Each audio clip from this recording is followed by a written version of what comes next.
Vous êtes-vous déjà demandé pourquoi certaines personnes vivent sereinement, voyagent quand elles le souhaitent, alors que la majorité d'entre nous travaillent dur chaque jour simplement pour joindre les deux bouts? Leur secret n'en réside pas dans la chance, mais dans le fait qu'elles ont très tôt appris à suivre des étapes simples vers la liberté financière personnelle. Et la bonne nouvelle, c'est que n'importe qui, y compris vous, peut y parvenir. La liberté financière n'est pas un concept lointain ni un rêve réservé aux plus riches. C'est un parcours que l'on construit pas à pas, à travers de petites habitudes et des choix réfléchis dans la gestion de son argent. J'ai moi-même vu de nombreuses histoires très ordinaires, de personnes parties de rien, parfois même endettées, qui ont totalement transformé leur vie simplement en appliquant quelques principes essentiels. Imaginez la liberté financière comme la construction d'une maison. Chaque brique que vous posez, épargner, investir, gérer vos dépenses, devient une fondation solide. Et cette maison ne vous offre pas seulement un abri, elle vous procure la tranquillité, le pouvoir de choisir et, au bout du compte, une véritable liberté. Une étude récente montre que ceux qui commencent à épargner et à investir tôt, même avec de petites sommes, prennent leur retraite en moyenne 10 ans plus tôt que les autres. L'exemple d'une employée de bureau en est la preuve. Avec un revenu modeste, elle a pu rembourser toutes ses dettes en 5 ans, acheter son premier logement et mener aujourd'hui une vie beaucoup plus libre. Cela démontre que la liberté financière n'est pas réservée aux hauts revenus, mais à tous ceux qui sont prêts à commencer et à persévérer.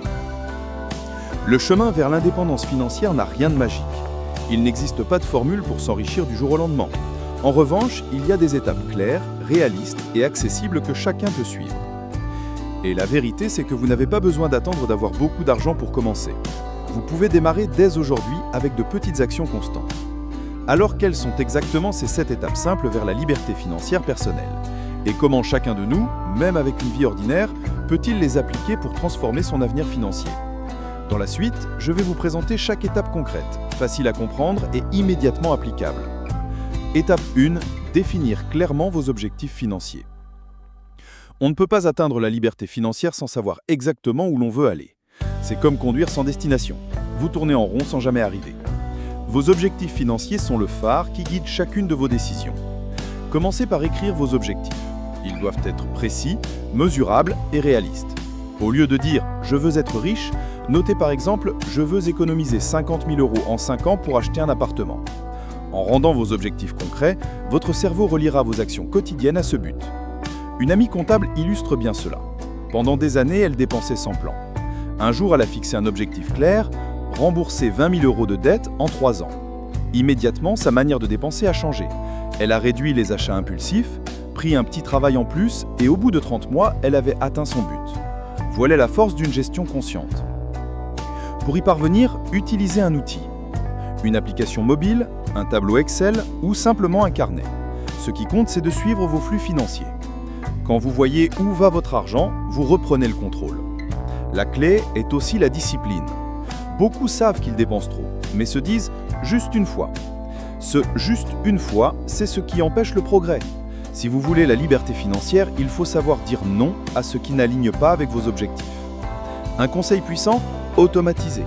Par exemple, transférez automatiquement 20% de vos revenus vers un compte épargne ou investissement, dès que votre salaire tombe. De cette manière, vous économisez sans même y penser. Enfin, identifiez vos fuites financières personnelles. Achats compulsifs, shopping en ligne, gadgets high-tech, etc. Tant que vous ne les contrôlez pas, elles grignotent votre patrimoine. Attention, gérer vos dépenses ne veut pas dire vivre dans la privation. C'est une question d'équilibre. Profitez de la vie, mais avec modération. Offrez-vous un plaisir de temps en temps, mais dans le cadre que vous avez défini. Rappelez-vous, gérer intelligemment, c'est pas couper, c'est optimiser. Par exemple, cuisiner à la maison au lieu de sortir chaque semaine permet d'économiser et d'améliorer votre santé. Acheter un vêtement de qualité plutôt qu'une marque de luxe, c'est faire durer vos finances tout en restant élégant. La gestion des dépenses est la fondation. Sans elle, impossible d'épargner et investir. Comme une maison a besoin de solides fondations, vos finances ont besoin de discipline pour grandir. Mais épargner ne suffit pas. La vraie question est comment faire fructifier cet argent pour qu'il travaille pour vous. C'est ce que nous aborderons dans l'étape suivante. Constituer un fonds de sécurité et préparer l'avenir.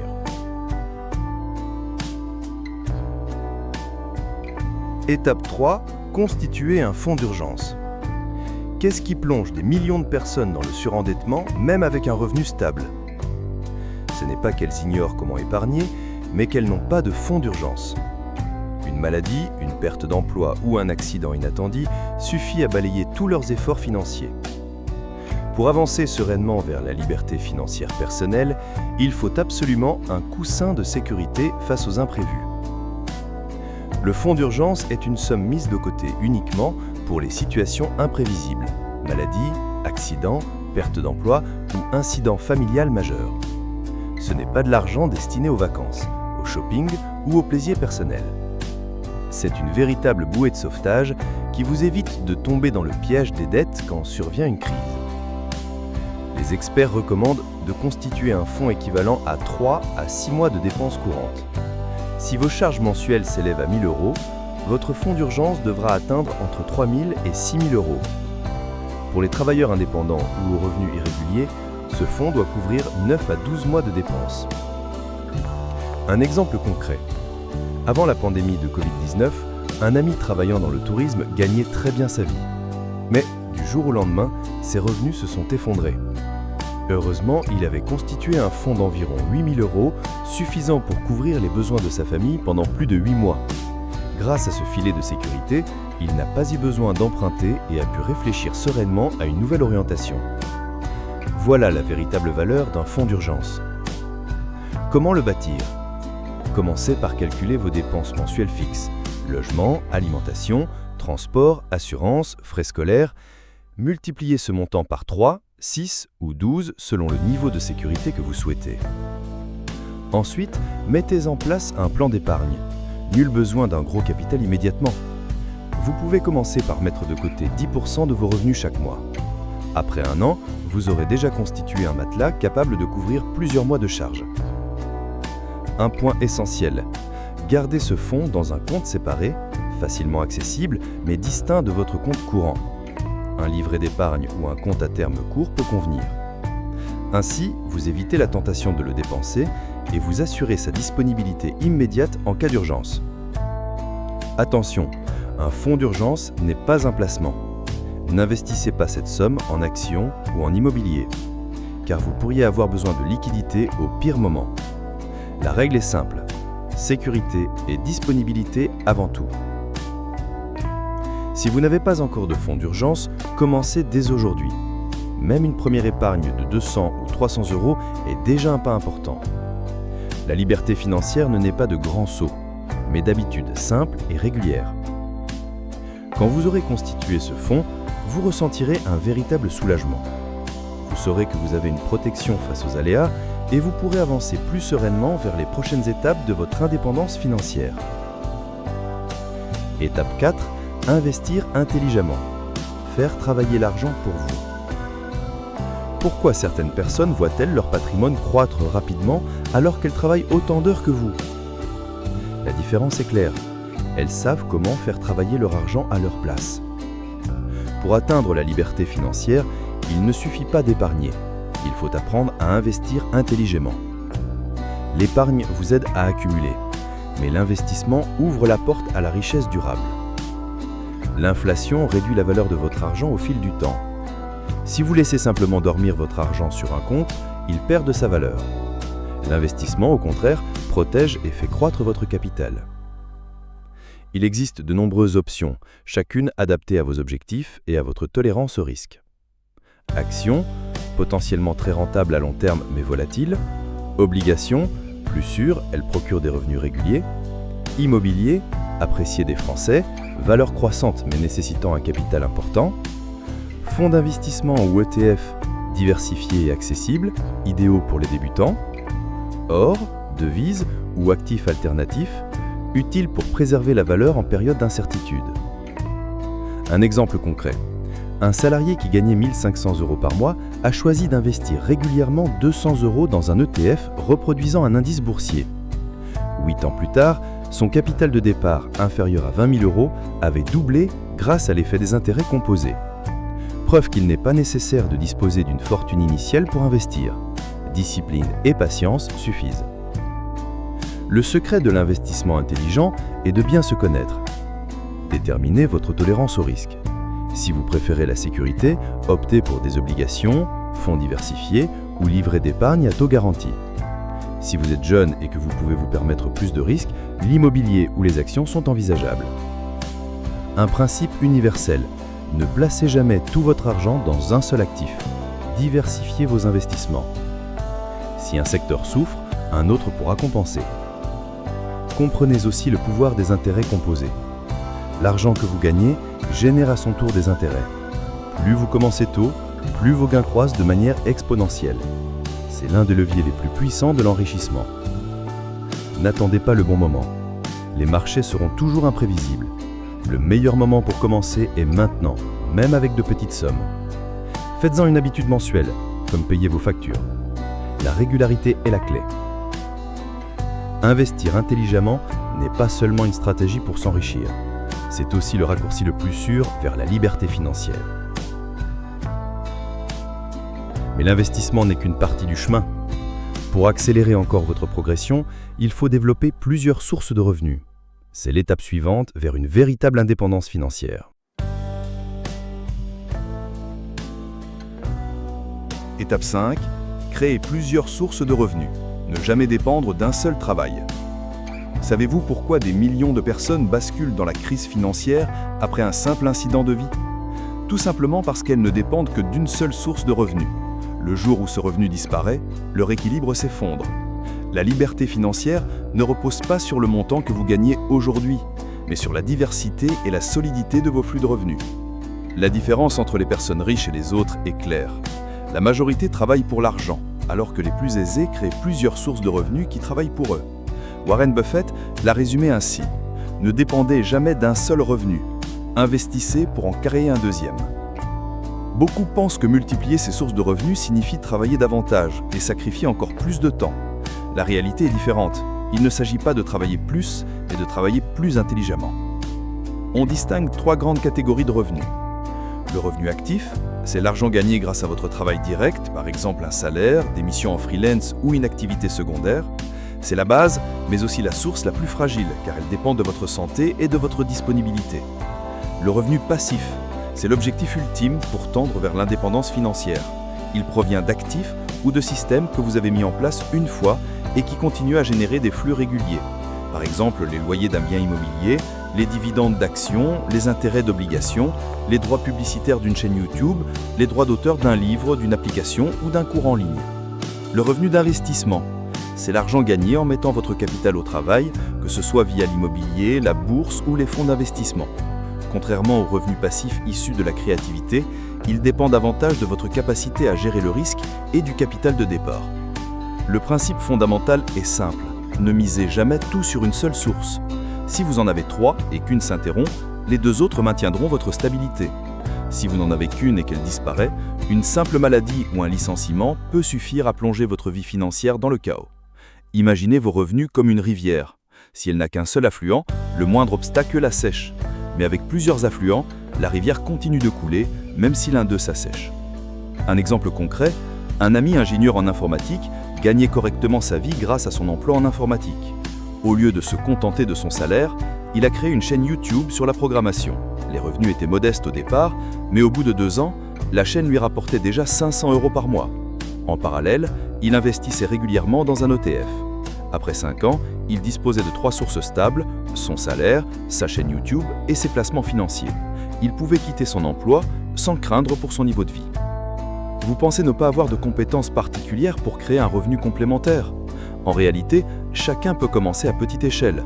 Louer une chambre ou un véhicule, écrire un blog, lancer un podcast, vendre des objets faits main en ligne, collaborer comme vendeur affilié, investir de petites sommes en bourse ou dans des fonds, transformer vos compétences en services comme l'enseignement, la traduction ou le design. L'essentiel est de commencer, même petit. Beaucoup repoussent par peur de ne pas avoir l'idée du siècle. Pourtant, les deuxièmes revenus naissent souvent modestement avant de croître avec le temps. Ils finissent parfois même par dépasser le revenu principal. Construire plusieurs sources de revenus, c'est comme ériger plusieurs piliers pour soutenir une maison. Plus vous avez de piliers, plus votre maison résiste aux tempêtes. Mais diversifier ses revenus ne suffit pas. Encore faut-il savoir les protéger et les sécuriser. C'est pourquoi l'étape suivante est cruciale. La gestion des risques et la protection du patrimoine. Vous pouvez passer des années à bâtir votre patrimoine, mais un accident, une crise économique ou un mauvais investissement peut tout anéantir en quelques jours. La liberté financière durable ne consiste pas seulement à savoir gagner de l'argent, mais surtout à savoir le protéger. Beaucoup se concentrent sur l'augmentation des revenus, l'épargne et l'investissement, mais oublient une vérité fondamentale. Ce qui fait la richesse, ce n'est pas ce que vous gagnez, mais ce que vous réussissez à conserver. Les personnes aisées mettent toujours en place une stratégie de protection avant même de songer à multiplier leur capital. C'est ce bouclier invisible qui leur permet d'avancer sur le long terme. 3 grands types de risques doivent être gérés. Les risques personnels et de santé. Vous pouvez travailler dur et investir avec rigueur, mais une maladie grave suffit à effacer des années d'efforts. Beaucoup de familles basculent dans la faillite à cause des frais médicaux. D'où l'importance d'une assurance santé et d'une assurance vie dès que possible, de préférence quand on est encore jeune et en bonne santé, pour bénéficier de coûts plus bas. Les risques liés à l'investissement. Tout placement comporte une part d'incertitude. Les marchés boursiers chutent, l'immobilier se bloque, les entreprises font faillite. Le but n'est pas d'éviter le risque, mais de le maîtriser. La règle d'or, ne jamais mettre tous ses œufs dans le même panier. Diversifier entre actions, obligations, immobilier, fonds d'indices, or ou liquidités. Les risques juridiques est lié à la sécurité des actifs. Beaucoup perdent leur patrimoine par manque de vigilance légale. Acheter un terrain sans vérifier les règles d'urbanisme, s'associer sans contrat clair, c'est ouvrir la porte à des pertes colossales. Les contrats solides, les titres de propriété vérifiés et le recours à des conseillers juridiques sont indispensables. Quelques centaines d'euros pour un avocat peuvent éviter des pertes de plusieurs milliers. Quelques principes simples mais efficaces. Toujours conserver un fonds d'urgence couvrant 3 à 6 mois de dépenses. Souscrire à une assurance santé et vie tôt. Diversifier ses placements. Savoir couper ses pertes à temps pour éviter un effondrement plus grave. Vérifier et mettre à jour régulièrement tous les documents légaux liés à vos biens. Un exemple concret. Un couple avec un revenu stable avait investi dans un appartement mis en location. Tout semblait parfait jusqu'à ce que l'un d'eux tombe gravement malade. Grâce à leur assurance santé et à leur fonds d'urgence couvrant 6 mois, ils n'ont pas eu à vendre leurs biens ni à s'endetter pour financer les soins. Les loyers continuaient de rentrer, assurant leur stabilité. Voilà la force d'une bonne gestion des risques. Rappelez-vous, la liberté financière n'est pas une ligne droite, mais une course de fond jalonnée d'obstacles. Ceux qui réussissent ne sont pas ceux qui n'ont jamais connu de crise, mais ceux qui avaient préparé des solutions pour y survivre. Si gagner de l'argent ressemble à un sprint, la gestion des risques est l'endurance qui vous permet de courir en marathon sans vous effondrer. Mais protéger vos actifs ne suffit pas, il faut aussi savoir les faire grandir dans une vision à long terme. C'est l'ultime étape, et sans doute la plus décisive, élaborer un plan financier durable.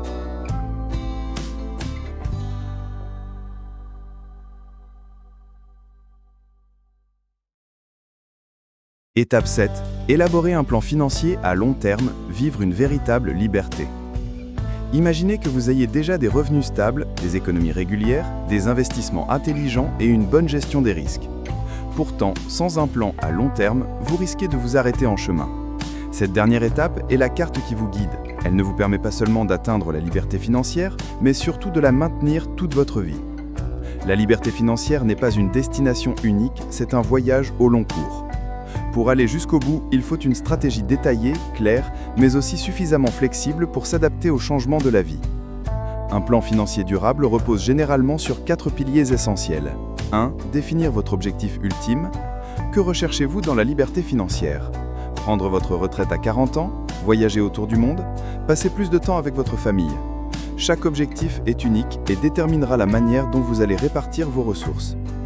Exemple, si votre ambition est de partir à la retraite à 40 ans, vous devrez épargner plus vite, investir davantage et réduire vos dépenses de façon plus radicale qu'une personne visant une retraite à 55 ans.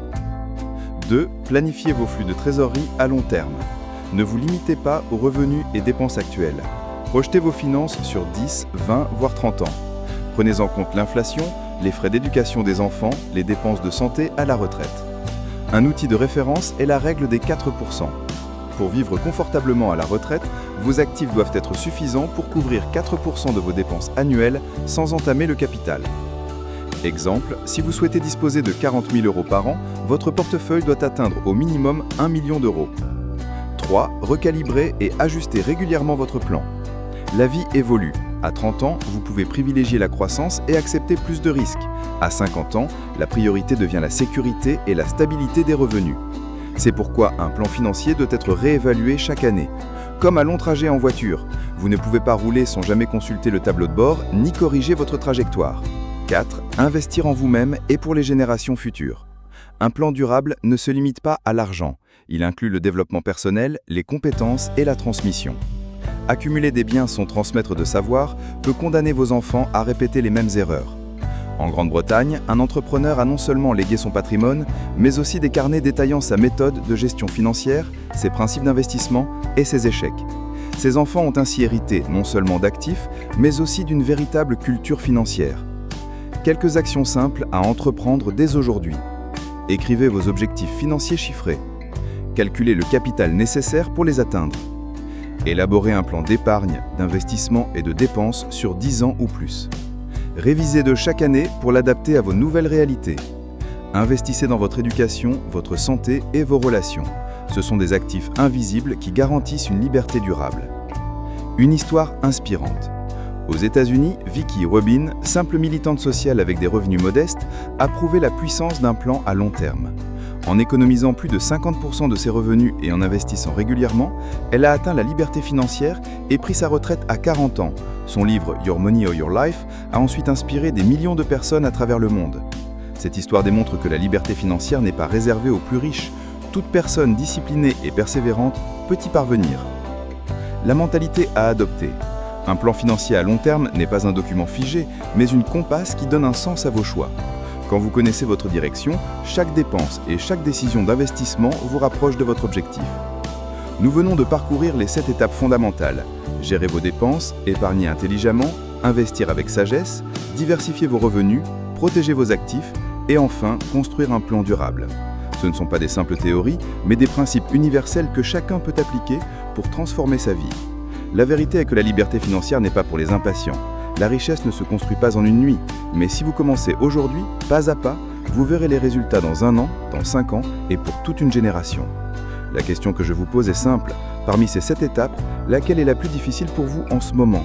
Partagez votre réponse dans les commentaires. Ensemble, nous pouvons créer une communauté plus solide, plus consciente et plus libre financièrement. Si cette vidéo vous a été utile, abonnez-vous à la chaîne, activez la cloche et partagez-la avec vos proches. Ce n'est que le début. Dans les prochaines vidéos, nous approfondirons chaque outil et chaque stratégie afin que la liberté financière ne soit pas seulement un rêve, mais une réalité tangible. Merci d'avoir regardé jusqu'au bout, à très bientôt.